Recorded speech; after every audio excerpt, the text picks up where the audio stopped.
Hey guys, it's Tombox here. Welcome to MST.TV, and this is the set analysis for Cybernetic Horizon Part 1. This is Part 1 of a 3-part series. Part 1 here, we're talking about all the hype cards, secret rares, and things that you should be aware of. We're even going to be talking about the price points for these ones, what they do, and why they're going to have major impact in the game. Part 2 is going to be the major supports and new archetypes being released. I believe I'm covering 4 archetypes in that part, and all the new combos that you should be aware of and how they're going to impact the game. And finally, part 3, we're going to be talking about all the remaining cards, all the shotgun support that Konami is really throwing out there to every single archetype, and I guess the OCG imports as well, since they haven't really given us too much news. So I'm recording that bit last, so it's going to be part of part 3. Now, before I get into this video, I just want to give a huge shout out to my Patreon that let this video be possible. It gives me a chance to actually read up on all these things and gives me a goal to kind of push forward to release to you guys so I can do all the reading, the pages and pages of reading. So a huge shout out to my Patreon. If you guys want to help support this channel and keep these things running, you can check out the Patreon link down in the description below. And also check out my new mat. I'm going to post it up right there so you guys can see it, which is the Fire and Ice MST.TV mat. This is a limited time thing. It's available on playmats.com. It's only available in the Canada and US for now. I'll think about how I'm going to put it international, but yeah, sorry for international folks, but this is available. It's a really beautiful mat. I'm using this as my travel mat, so if I go out there and want to record live duels, I bring out this mat with me so that it is possible. But anyways, let's get into the hype cards. So to kick off this list, we're going to have Boros Sword Dragon. Confirmed secret in the set, and much like all the other Boro monsters, this is one to be reckoned with the recipe of 3+ effect monsters. And of course, a link for with 3000 attack with arrows pointing up, left, down, and bottom left. So that being said, it is quite devastating to leave this guy on board because this is the damage dealer of the Boro series. Boro Load is really good at breaking boards. This one is really good at just hitting your life points. And let's talk about this monster. Now, first of all, it carries a protection effect which cannot be destroyed by battle. It's the weakest form of protection in my opinion, but hey, if depending on the meta, maybe it's a battle-based meta, this could be one of the best things ever. But in my opinion, it's usually the weakest form of protection. You usually want to stop it from being targeted or by destruction of card effects, which is the most natural form. There's also the protection of unaffected by all card effects, but that's a bit OP, and usually it's applied to weaker cards. Now, in terms of its quick effect that cannot be negated, once per turn you can target one attack position monster, change it to defense position. Also, this card can make a second attack during each battle phase this turn. So that just means, the conjunction means you don't have to care about the first effect. If that part does not go through, you still get the second attack because it's the also conjunction. So that's something to pay attention to. And one thing to note is the attack position monster could be your own attack position monster. So the double attack means that this guy has a 6k damage output, and on top of the 6k damage output, upon attack declaration, it can steal half of your opponent's face-up attack or face-up monster if it declares an attack on a face-up guy, and they lose half of their attack and you gain it. So yeah, pretty deadly, and if you ask me. Now, one thing to note about this card is that you're going to be able to OTK pretty easily with Sky Strike with this card, especially with the Hayate combo. If you guys don't know the Hayate OTK with this, it just means that your opponent was going to summon out a Hayate and then basically burn out a bunch of material to bring out this Boros Sword Dragon. Once Boros Sword and Hayate on board, you're facing lethal damage. It's not that the Hayate is going to attack you directly. It's actually the fact that if you leave a monster with 1500 attack or more, you're going to be facing the OTK in the face. It's much like the OTK coming from Firewall and the Lily Bell combo. So what's usually going to happen is that Hayate is going to attack and send a Ray into the graveyard. Hayate will crash herself in, which because of the destruction, we're going to see Ray summon out onto the field. Then, depending if the monster is dead or not, if the monster is not dead, then Boros Sword will proceed to attack. Then Ray will attack. Then Boros Sword will use the effect to turn Ray into defense mode, and then proceed to attack directly again. And then Ray will tag out, summoning out Kagari, and punch you once more. And that is usually enough damage to kill you. So that's an OTK to be very, very wary of. It is going to be a meta impact play.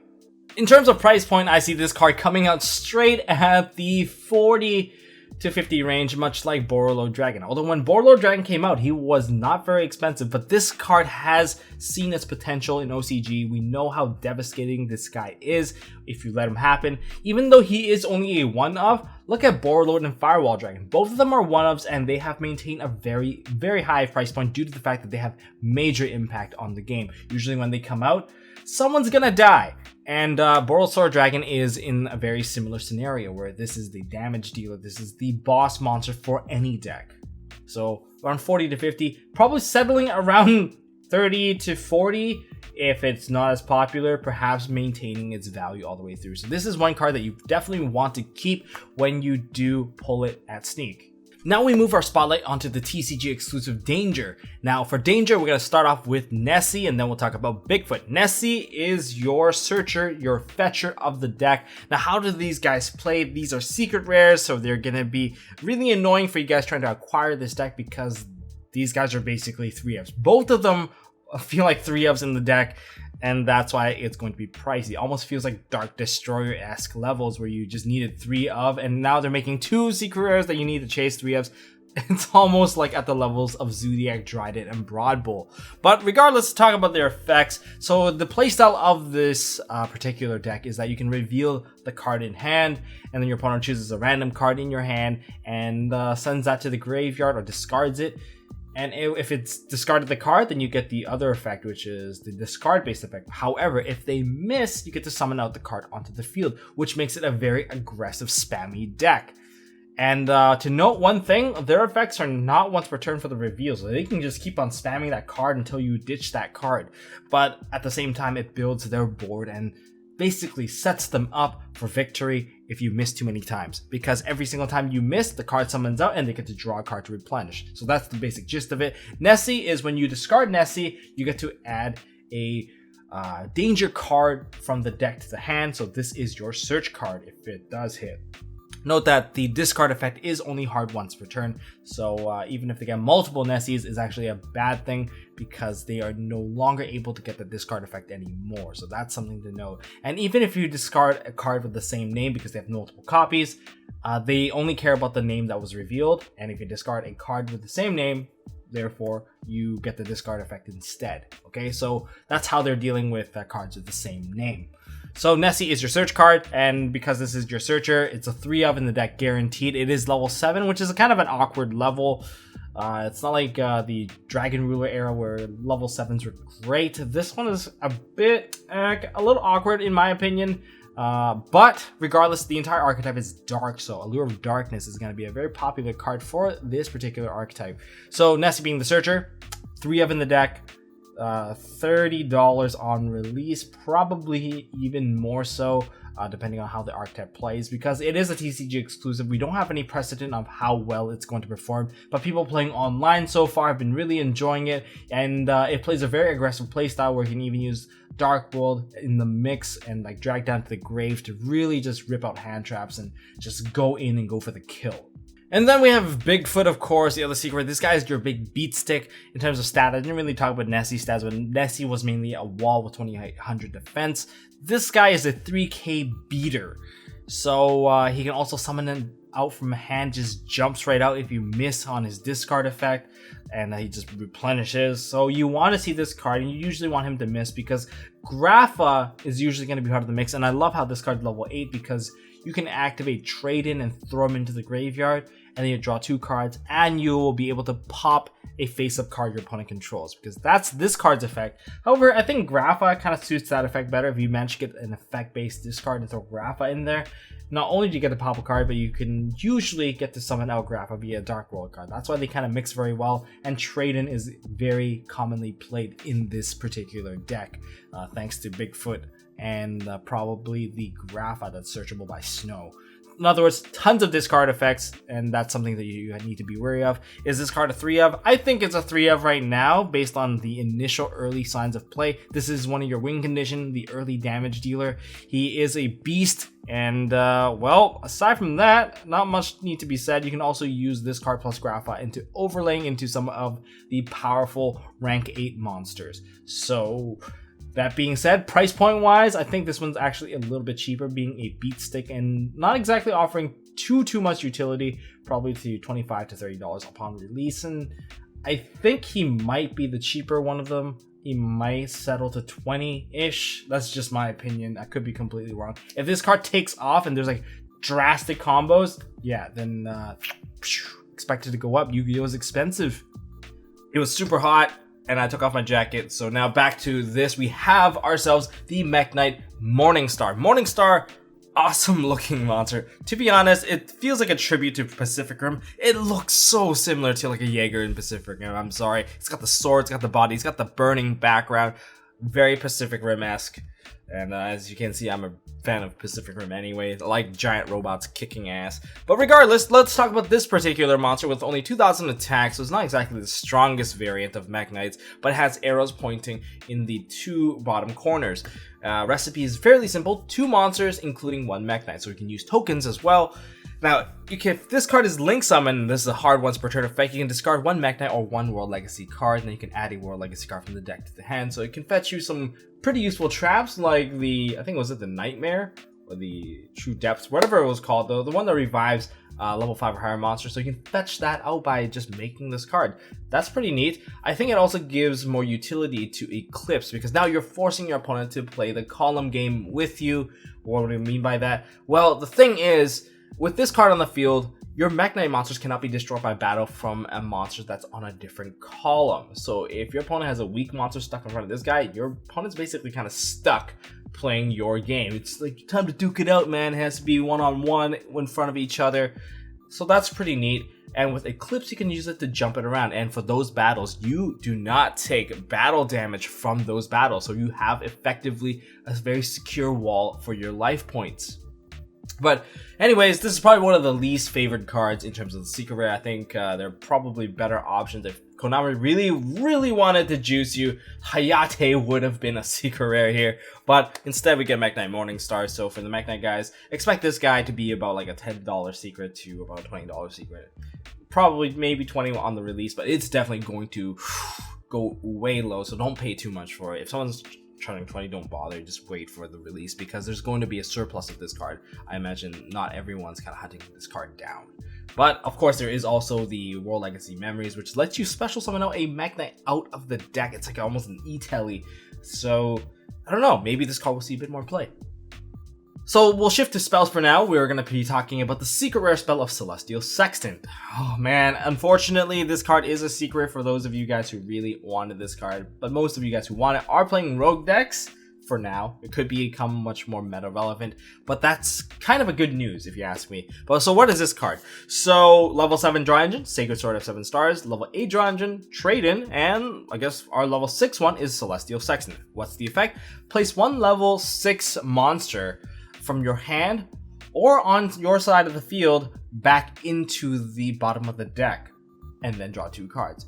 Seems simple enough if you ask me, except that it's hard once per turn, so it does have a bit of a limitation on the amount of copies you can activate per turn, but that's alright. Sacred Sword 7 stars was kind of the same deal, and you still maximize on the amount that you can actually run. And as a draw engine card, that's a pretty good thing. Some of you guys are thinking Heretics can benefit from this. The Labradorite Dragon could be put back into the bottom of the deck and draw 2 fresh new cards. That's definitely not Labradorite. Or for those of you guys who are playing Destiny Heroes and you got your Malicious D-Draw and you draw into Malicious, feels bad, but it's okay. You can just put it back to the bottom of the deck and draw 2 fresh new cards, and then you can still use that Malicious that is in your graveyard to summon out that bottom deck Malicious. So, you know, that's just my 2 options. What are your options? Leave it down in the comment section below. I would like to know what you guys would do.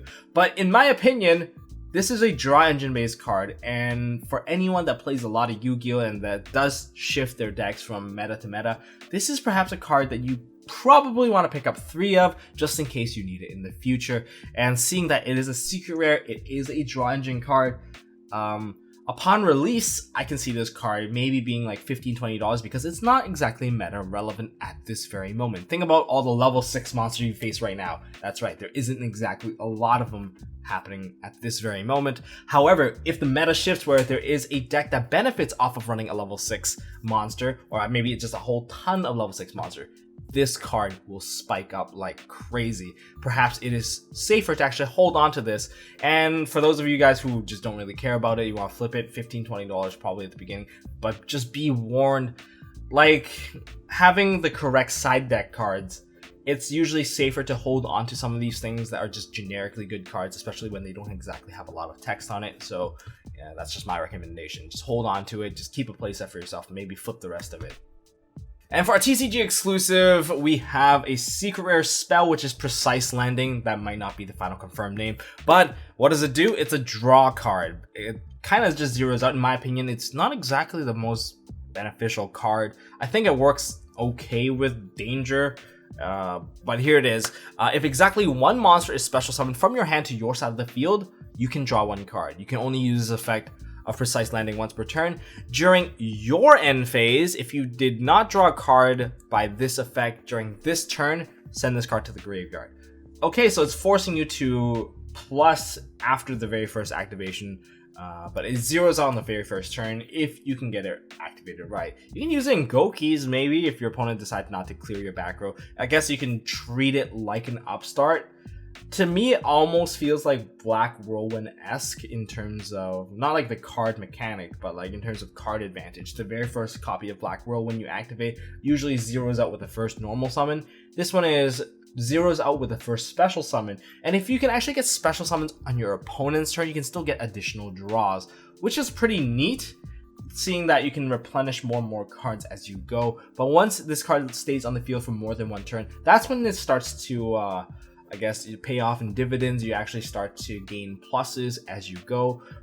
But in my opinion, it is a bit slow, and it's a pretty bad top deck. If I were to top deck Upstart or this, I would choose Upstart because Upstart is immediate versus this one is kind of a dead card and you won't even activate. You keep it in your hand or maybe you'll set it onto the field. Feels a little iffy. You can use it in Danger, I suppose. I thought that you could use this in BA, but then I realized, hey, hold on. BA can't special summon from their hand if you have a spell or trap card. So what are other archetypes you would probably use with this? But I think this is not that great. Maybe it's going to be like a $10 secret, $10 to maybe $15, unless somehow it's like the most busted card. But the thing is, the hard once per turn sets a really big limitation. If you take away the hard once per turn, this card would be absolutely busted in Danger. So the next card is Cyber Rev System, the next secret rare. Unfortunately for you Cyber Dragon players, you guys probably wanted this one as an ultra more than a secret, but it is a secret because this is a multiple copy thing. You probably want a Zeger as your secret. You know, monsters look hot when they're secret, but this is your spell card secret. And what does it do? Well, this is a very key component in the Cyber Dragon deck. Cyber Emergency was a really good add, but this card is just the extender, perhaps a play starter, and a pretty damn good top deck if you ask me. What does it do? Much like a Monster Reborn, it lets you special summon out from the graveyard, but unlike the Monster Reborn, keep that in mind, it does not target. You can special summon out a Cyber Dragon from your hand, which has to be an OG Cyber Dragon because Cyber Dragons don't change their name in their hand, and or you can special summon out a Cyber Dragon from the graveyard. So that being said, graveyard Cyber Dragons do get their names changed, so it could be any kind of Cyber Dragon monster that does get their name changed, and if you do, it cannot be destroyed by card effects, so it's protected when it comes out. You don't have to worry about Mirror Force, Torrential, stuff like that. And if it has like some form of effect, maybe you can get it protected and let it go through. I don't know, what do you think? But that being said, 3 things to note about this card. First of all, not once per turn. So if you have multiple Cyber Dragons to keep comboing off, this is the one card to keep extending your play to push for game. Key point number 2, does not target. It just special summons out a Cyber Dragon from your hand or graveyard. So if you chain DD Crow or Call by the Grave, note that if they have another valid target, they can keep going. And point number 3, I think kind of made it. It's searchable by Cyber Dragon Core. So definitely synergizes with the deck. In terms of price point wise, since this is not exactly the most sought after card, but to some degree it kind of is if you actually look at some of the other spell cards, this card is pretty dang amazing. So it is like a 2 to 3 of in the deck, so expect it to be around $15 to $20. Being that it's not exactly the biggest chase card, but since you do need multiple copies, it could be from 15 to 20 or 15 to 25. And I expect it to kind of drop down later on because Cyber Dragon to me is still a bit of a rogue deck. It could be a high tier rogue deck, a really, really good one, because it's probably that one matchup that you really don't want to play against because it's so fast at killing you that you're just not ready. If you set up incorrectly, you will die. And once they take the first game, you're kind of being pressured into trying to take the second game much quicker. But don't forget, Cyber Dragons play pretty quickly. So yeah, around 15 to 25, probably settling down around 15, unless of course Cyber Dragon really kick off the meta and like Cyber Dragon just go whoosh and take a couple top spots, and then this card will spike up. For the final secret rare, we have Seer's Passbook. It's a very interesting card, interesting concept anyway, but this card is definitely for a slower deck. So Seer's Passbook, banish 3 cards on top of your deck face down, and during your 3rd standby phase after this card's activation, you add 3 of those banished cards to your hand, and you can only activate 1 Seer's Passbook per turn. That's it. Doesn't set up any restrictions. It's technically a +2 over time. Over time being over 2 turns. Can you survive those 2 turns on the other hand? I don't know. Sorry, 3 turns. Actually, 3 turns kind of makes it a bit too slow if you ask me. But it is a -1. If you're willing to invest, you can get the returns later. In a sense, it kind of forces people to try to end the game within the 3 turns before you gain that advantage back. But think about it this way. If you do play this card, think about most of these decks. Most decks are able to plus off of their very first turn. Usually they finish with like a +1 or +2, giving yourself a -1 earlier and then regaining those pluses on the 3rd standby phase. If you can grind out the game, this card has a lot of potential in the grind game, and it could be the tipping factor in those games. That's just my opinion about this. Sure, it's like 3 standby phases. That's a long time. That means you have to pass turn, then it's 1. Then you have to pass turn, then it's 2. And then on the 3rd standby phase after this card's activation, you get your cards back. So if you can survive that long, and you know how games go. With Cyber Dragons, you know, you're not likely going to see this card. It's probably going to be a side out. But if you're going to be like playing an anti-meta deck, you're going to be playing a Mono Iwado or something like that, why not? And I think even True Dracos could probably try to benefit off of this card if you just activate this card, banish 3 cards, and you play like Demise and everything, and probably by later on you can add 3 cards back in and then just really kick it off. And especially when you know what those 3 cards are, you can just play around it until you force your opponent to kind of slow down. If you play traps and stuff like that, you can hold your opponent at bay. But in terms of popularity of this card, maybe this starts off as a $10 secret, perhaps moving higher. It is one of those cards that just looks like it's sheer advantage, but it does have a bit of a tempo issue in my opinion. But maybe everyone's going to splash this card because it is a long-term +2 anyway. So that's just my opinion about this card.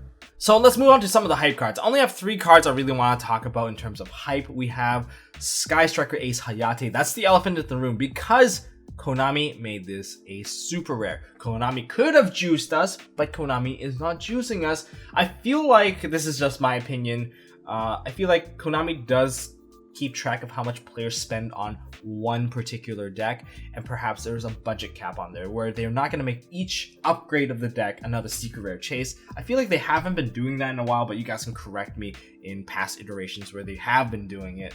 But it seems like they have been making some things pretty easy. Like, I don't know, maybe I'm just overthinking this. Maybe I'm giving them too much credit. But let's talk about this monster. It has major impact in the game in various angles. Starting off with, of course, it gives Sky Strikers a whole new level of consistency, especially when going second, because this guy can attack directly. That's one thing. Requires a non-wind Sky Striker Ace monster, which gives them flexibility between going into the fire, the water, or the wind, and then they can kind of just move it around to actually combo off a bit more properly.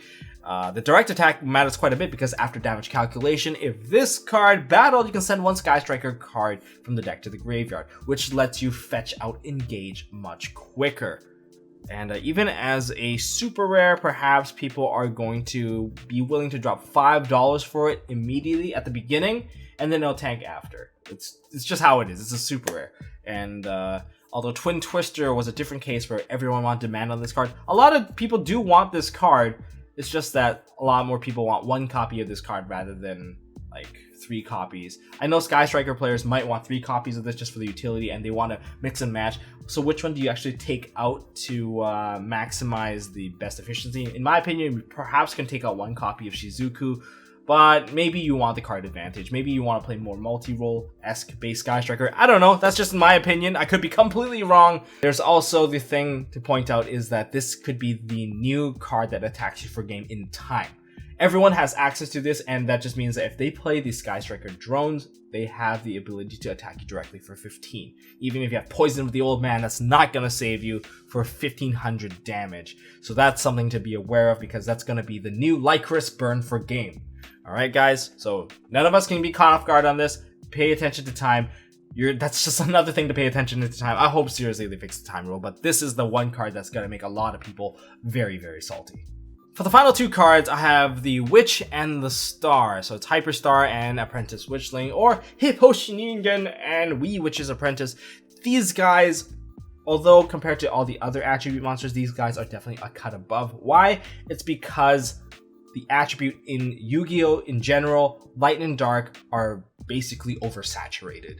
Every single form of a new archetype usually has some form of light or dark related to them. And the thing is about the fire, the water, and the wind, those guys are usually specified into different archetypes and don't really exit out of those archetypes, which is why these two attributes are just so dominant in this game, and giving us the link monsters that can help us fetch them back when they die and boost their attack. It is going to be amazing. So for Hip Hoshi Ningen, it requires you 2 light monsters, and of course the Witch's Apprentice requires you 2 dark monsters to make them. Of course, you can use tokens as well. And speaking of tokens, Sky Striker tokens are dark. So 2 tokens can get you to this lady right here.